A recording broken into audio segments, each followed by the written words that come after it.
Score one for the kids this week. Children as young as 4 whose dentists wipe the smiles off their faces by subjecting them to cruel and unusual treatments. Imagine a 5-year-old given 16 root canals in one sitting. But look who's smiling now. Here's Deborah Roberts. This is a painful scene the government says it doesn't want to see again. We have zero tolerance for those who break the law to exploit children in need. Tough words this week from investigators who insist they caught Small Smiles, a string of dental clinics, preying on unsuspecting poor families. The harsh practices were similar to what these North Carolina children say they endured in a once-related group of clinics. They said if you don't stop crying, that I couldn't see my mom again. I was crying for my mom, and I was crying because they were hurting me. And did anybody stop? I told them to stop, but they wouldn't stop. Awful memories these children recall so clearly, even years later. They just pull my arms back and my legs back, and then they strap me down. I was bleeding and crying and really swollen. And parents weren't allowed past the front desk, says Sandra Franklin. They said, oh no, you can't go back there. You can't go back there. Brandon's mom, Christy, says she waited 2 nerve-wracking hours for her 5-year-old.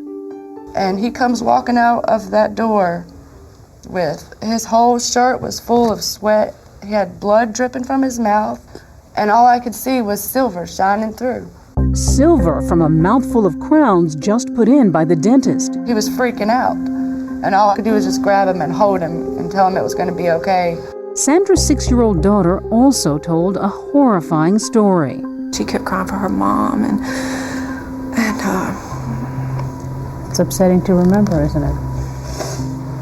And she said they turned the radio really loud so that no one could hear her crying.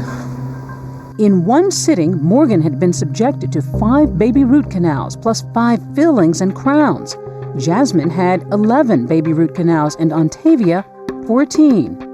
Hunter and Brandon each had 16 baby root canals, nearly every tooth in their mouth. All in one visit.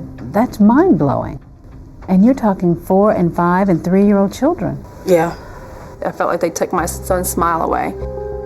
The North Carolina dental clinics were once partly owned by this man, Michael DeRose, who with a partner was investigated by the government for a cutthroat business model, allegedly involving unnecessary, invasive, and often painful dental procedures, all for money.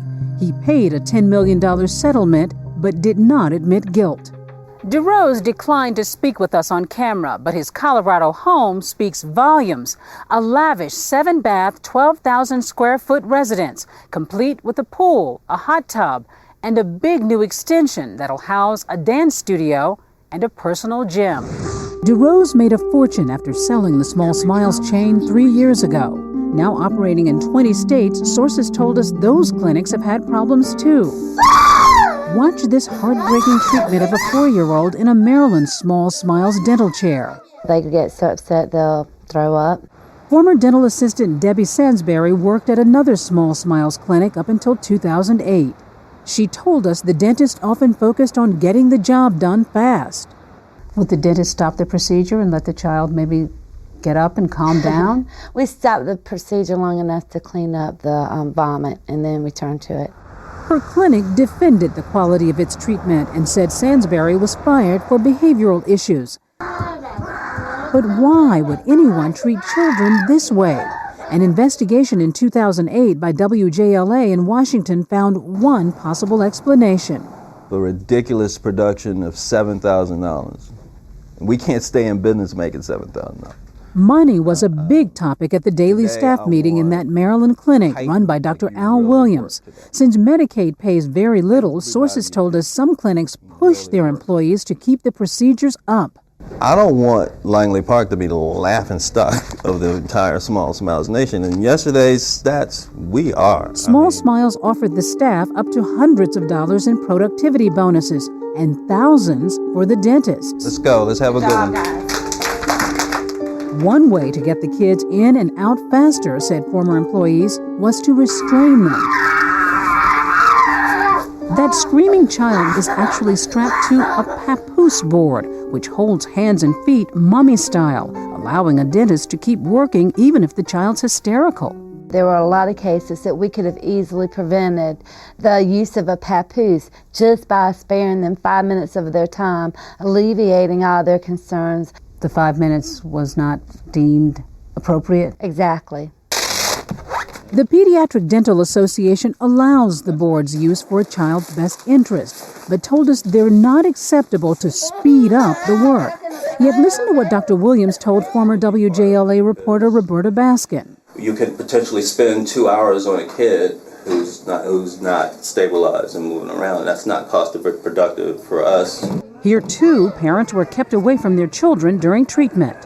We don't want them to see what goes on in here. Not that we are doing anything wrong, but as a parent, you wouldn't want to see your child strapped up like that. The company claimed they used the boards on just 6% of kids up to 7 years old, and only when medically necessary. But current and former employees told us that some clinics use the boards much more often than that. I feel sick to my stomach to go in the morning. This dentist from another Small Smiles clinic asked us to conceal his identity and told us he resigned partly because he was traumatized by the children's cries. You would think that they're cutting their arms and legs off. The screams are blood-curdling. They're terrifying. He was even more disturbed by the pricier and sometimes more invasive work performed when cheaper options would do. Did you see unnecessary work? I see a lot of unnecessary work. I see a lot of over-treatment. At one Small Smiles clinic, 8-year-old Rachel was diagnosed with 4 cavities, but her mom took her for a second opinion with pediatric dentist Dr. Robert Camps. I'm glad it wasn't done because it shouldn't have been done. He found no need to treat those teeth. As for her sister, Rebecca, Small Smiles claimed to have drilled and filled 8 cavities, but Dr. Camps says the clinic never did the work, despite billing Medicaid hundreds of dollars.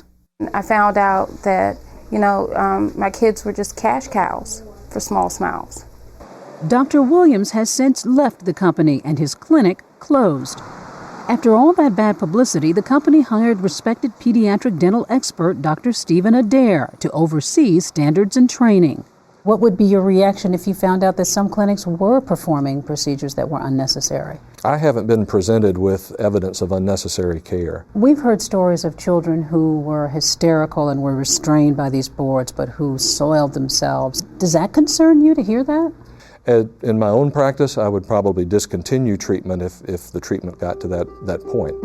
In fact, he said he's emphasizing that papoose boards should only be used when necessary. The company insisted that it provides a valuable service to low-income kids who often have severe dental problems and few other dentists to turn to. They're able to look through and observe what's going on with their children. As Dr. Tony Adderley showed me in a tour of her Small Smiles clinic in Washington, D.C. last year, there's been a change in policy. There's a sign up that says parents are allowed back. Are they told that as well? They're told they can come back. She also told us she felt no pressure to produce, but Sansbury says that was not her experience at the clinic she left. Seems as if the money situation prevails over what's best for the children. The Justice Department says that was the case with Small Smiles. Just 2 days ago, the company agreed to a settlement with the government of $24 million, but they did not admit guilt. 3 clinic workers who blew the whistle will get more than $2 million of that. As for the children we met in North Carolina, most will never forget the suffering they endured. When you think about the dentist now, how do you feel?